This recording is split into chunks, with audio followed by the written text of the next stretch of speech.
সময়টা সাকিবের পক্ষে নেই, ক্যাপ্টেন হয়েও একাদশে জায়গা নাই। ফ্র্যাঞ্চাইজি ক্রিকেটের হটকেক এখন যেন হেলায় পড়ে আছেন, তাও আবুধাবি টি10 লিগে।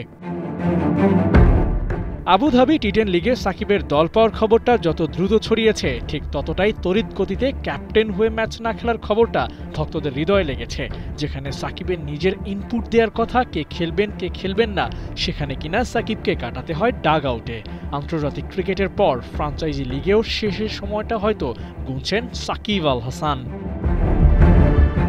ঘোষণা দিয়ে ক্যাপ্টেন বানিয়ে সাকিবকে না খেলানোয় ভক্তদের আক্ষেপ। ওদের সোশ্যাল মিডিয়া হ্যান্ডেলের কমেন্ট বক্সে সাকিবিয়ানরা যেন স্লোগান দিচ্ছে, নো সাকিব, নো সাপোর্ট।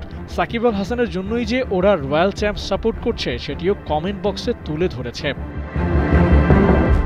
পরপর 2 ম্যাচে খেলেননি সাকিব, দলও হেরেছে। আর তাতে প্রশ্ন উঠেছে, সাকিব কেন দলে নাই?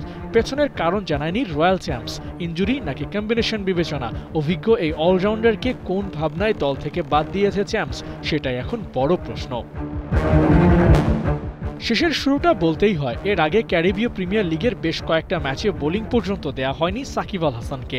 খেলেছেন স্রেফ ব্যাটার হয়ে। এবার তো ম্যাচই পাচ্ছেন না। পর 2 লিগে প্রায় একই ঘটনা ভাবিয়ে তোলে, সাকিব কি নামের জোরেই লিগ খেলে বেড়াচ্ছেন? প্লেইং ক্যারিয়ারের বয়স 20 বছর পেরিয়ে গেছে। ব্যাট বল তুলে রাখার সময়টাও চলে এসেছে। সেই লক্ষণগুলোই হয়তো বারবার সামনে আসছে। দেখা যাক এই টুর্নামেন্টে সাকিব আল হাসান কবে মাঠে নামেন। আবু নাইম, ৭১।